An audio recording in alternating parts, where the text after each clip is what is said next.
Last spring, I watched my neighbor across the street haul 4 bags of synthetic lawn fertilizer out of his truck.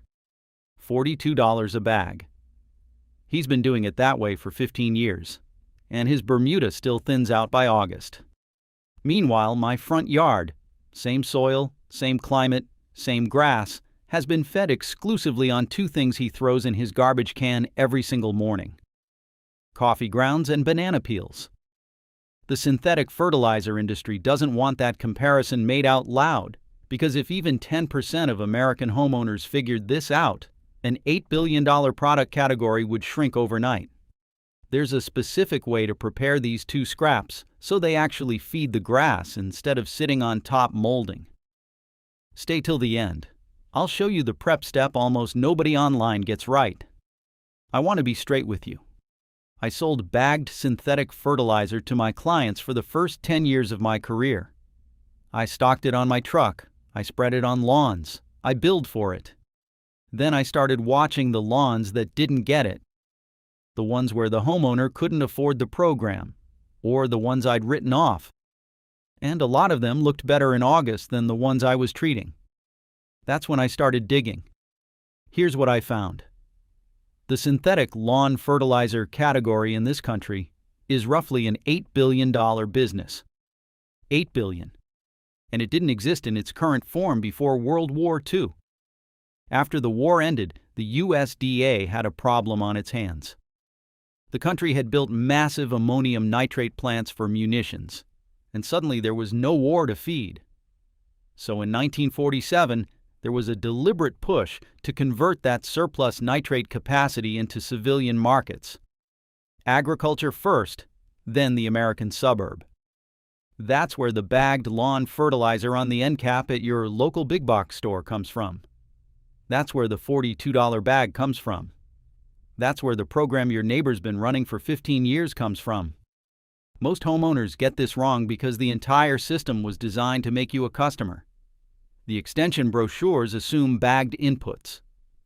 The store displays assume bagged inputs. 3 applications a year, 4 bags each, roughly $500 out of your pocket annually, and the lawn still thins in August.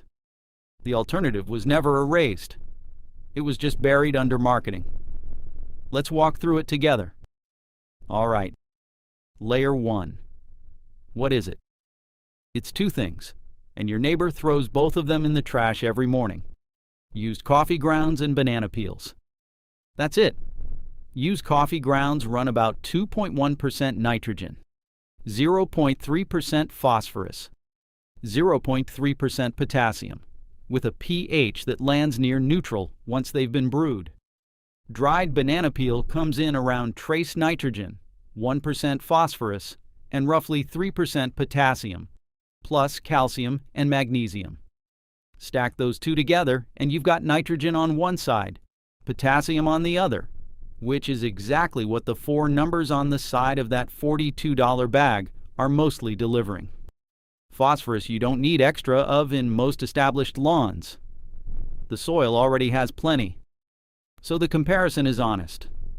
2 scraps, 1 bagged product. Same feed. And that's exactly the kind of comparison the bagged fertilizer aisle would prefer you never make out loud. Layer 2.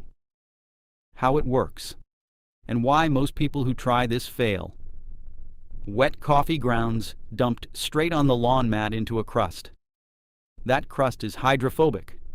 It sheds water, it grows mold, and it sits there on top of the canopy doing nothing. Whole banana peels laid on grass? They rot anaerobically. They stink. The dog gets into them. And then somebody on the internet goes, "See, kitchen scraps don't work on lawns." Wrong. They didn't prep them. Here's the prep. Take your used grounds, spread them on a sheet pan, and air dry them for 24 hours, or pop them in the oven at 200 degrees for about 30 minutes. You want them pouring like sand when you tip the pan. Banana peels go in the oven at 170 degrees for 2 to 3 hours until they're brittle and dark. Then you run them through a $20 coffee grinder until they're a fine powder. Blend roughly 2 parts coffee grounds to 1 part banana powder by volume. That's your fertilizer. Granular, dry, no smell, no mold. And that's the version you won't find on any product label, because there is no product. Layer 3. What it actually does on the lawn. Application rate is about 1 cup of the blended powder per 100 square feet. You can spread it with a handheld broadcast spreader, or just walk it out by hand if your lawn's small. Do it monthly, April through September. Then, and this matters, water it in within 10 minutes so the powder sinks past the canopy and lands on the soil's surface where the microbes can get to it. On my front yard, 1,800 square feet of Bermuda 419. I've been running this program exclusively for years. Visible green up in 10 to 14 days. Push a long screwdriver into the lawn by midsummer, and it slides past 6 inches without a fight. That's the root depth you want. No August thinning. None.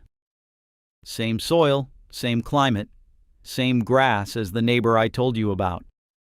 And the cost is zero, because the inputs were headed for the trash. Across a year, that's roughly $500 he spends, and I don't. That's not in the standard advice columns because nobody can sell it. Layer 4. The piece even people who've tried kitchen scrap feeding usually miss. Use only used grounds. Brewed. Never fresh. Fresh grounds are too acidic and they contain enough caffeine to suppress germination.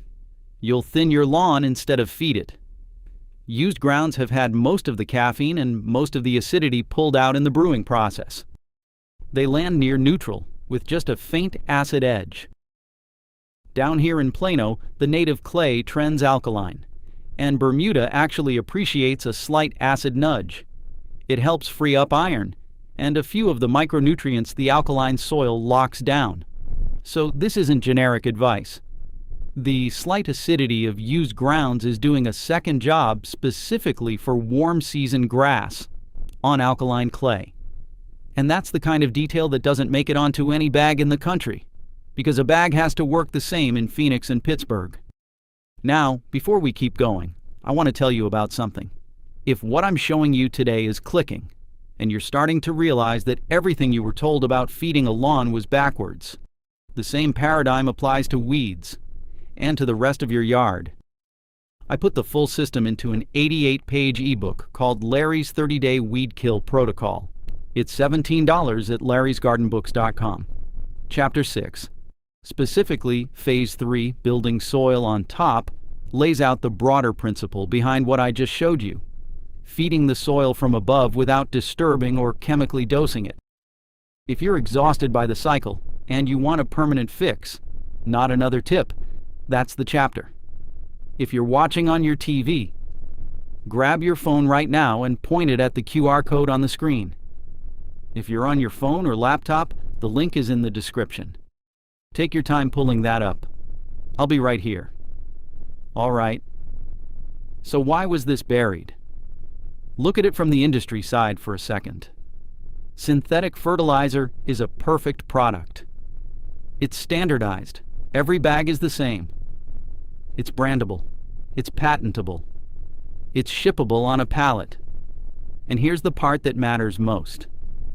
It creates dependency. The salts in synthetic nitrogen force fast top growth, but they also burn off soil carbon and starve the bacteria and fungi that release nutrients from organic matter. So once you've been on the program for a few years, your soil biology is gone, and the lawn literally cannot feed itself anymore. It needs the next bag. And the next one.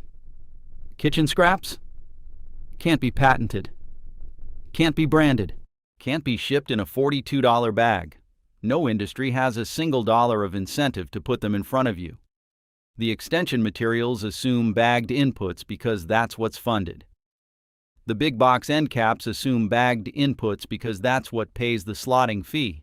Now, I want to be fair, because forbidden audiences are skeptical, and they should be. Synthetic fertilizer does work. It greens a lawn up fast. It's convenient. I'm not going to pretend otherwise. But the convenience is the trap. The salts drive shallow root growth. The soil microbes die off, and by mid-July your lawn has no buffer against Texas heat. No deep roots, no microbial reserve, nothing holding water in the root zone.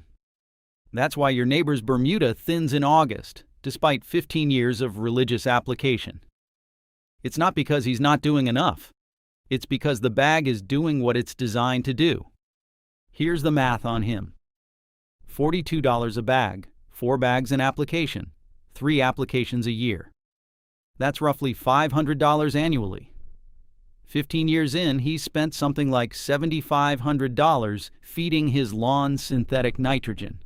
And his lawn still thins in August. Mine, fed on what he threw away, doesn't. This is war, and weeds aren't the only enemy. The bag is the enemy too. Now, the piece I told you to stay for. The prep step almost nobody online gets right. After you've applied your coffee and banana powder and watered it in, you've got one more move. Mix 2 tablespoons of unsulfured blackstrap molasses into 1 gallon of warm water. Has to be unsulfured. The sulfured stuff has preservatives in it that kill the very microbes you're trying to feed. Stir it until the molasses is fully dissolved. Then load it into a handheld pump sprayer. I use a Chapin 1 gallon. And mist the lawn. 1 gallon covers about 1,000 square feet. Here's why this is the step that matters. The simple sugars in the molasses are food for the soil bacteria and fungi. Overnight, those microbe populations explode. And those microbes are the ones that actually digest the coffee and banana powder into plant-available nitrogen and potassium. Without the activator, the powder sits inert on the soil for weeks. The homeowner waits, sees nothing, and concludes scraps don't work. With the activator, the lawn greens visibly inside 7 to 10 days. Trust me on this one. This is the difference between this working and you giving up in 2 weeks. This is the step every other video on this topic skips. They show you the scraps. They skip the biology. And it doesn't appear on any product label because there is no product to label. Before I let you go, if today made you realize you've been fighting your lawn the wrong way, the same shift applies to the weeds in it. Chapter 1 of Larry's 30-day weed kill protocol is called Why Everything You Know About Weeds is Wrong, and it lays out the same paradigm flip. Stop reacting with chemicals. Start managing the system. It's the system I wish someone had handed me 20 years ago instead of another bag of synthetic. $17. Larry'sGardenBooks.com. QR code on your screen. If you're watching on your TV, go ahead and aim your phone at the screen now. If you're on a phone or laptop, the link's in the description. Take a second. I'll wait. If you're ready for a permanent fix, that's where it starts. All right, here's the takeaway. Dried coffee grounds, dried banana powder, blended 2 to 1, 1 cup per 100 square feet, monthly April through September. Watered in and activated with 2 tablespoons of unsulfured molasses in a gallon of water. That's the whole program. You're feeding your lawn for free with what your neighbor throws in his trash can every morning. Next video, I'll walk you through Dr. Nick Christian's corn gluten meal method. Another one the bag aisle would rather you didn't know. Go check your lawn. You'll see what I mean. I'll see you in the next one.